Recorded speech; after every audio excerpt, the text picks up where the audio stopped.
এবার আদি আনন্দীর মাঝে এলো তৃতীয় ব্যক্তি হয়ে এই অভিনেত্রী।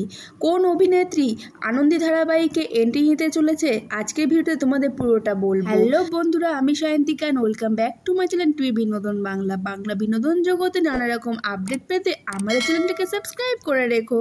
নতুনভাবে নতুন রূপে দর্শকদের সামনে আসতে চলেছে জি বাংলা ধারাবাহিক আনন্দী।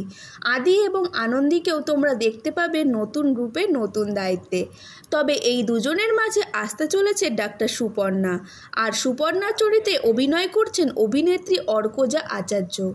কিন্তু কে এই ডাক্তার সুপর্ণা আর তার চরিত্রই বা কী, তা আজকের এই ভিডিওতে তোমাদের পুরোটাই বলবো। নিজেদের মধ্যে সব দূরত্ব মিটিয়ে এখন কাছাকাছি আদি আনন্দী। শুধু তাই নয়, একে অপরের হাত ধরে সংসার করার পাশাপাশি চিকিৎসা জগতে উজ্জ্বল নাম দুজনের। নতুন প্রমোতে দেখা গেছে তেমনটাই।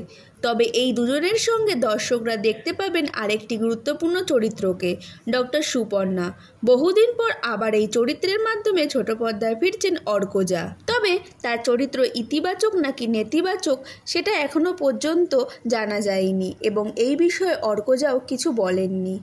এর আগে দুই ধরনের চরিত্রেই অভিনয় করেছেন অভিনেত্রী। তবে আনন্দীতে তার চরিত্রটি সিঙ্গেল মাদার, একা হাতে সন্তান মানুষ করেন, আবার নিজের কাজের জায়গাটাও সামলান। আকাশ আটচালানে সাহিত্যের সেরা সময়ে কড়ি দিয়ে কিনলাম গল্পে শেষবার দেখা গিয়েছিল অর্কজাকে। তো বন্ধুরা, তোমরা যদি আনন্দী ধারাবাহিকের ফ্যান হয়ে থাকো তাহলে ভিডিওটা একটা লাইক করে চ্যানেলটা সাবস্ক্রাইব করে রাখবেন। আর আনন্দী ধারাবাহিকটি তোমাদের কেমন লাগছে অবশ্যই কমেন্টে জানিও।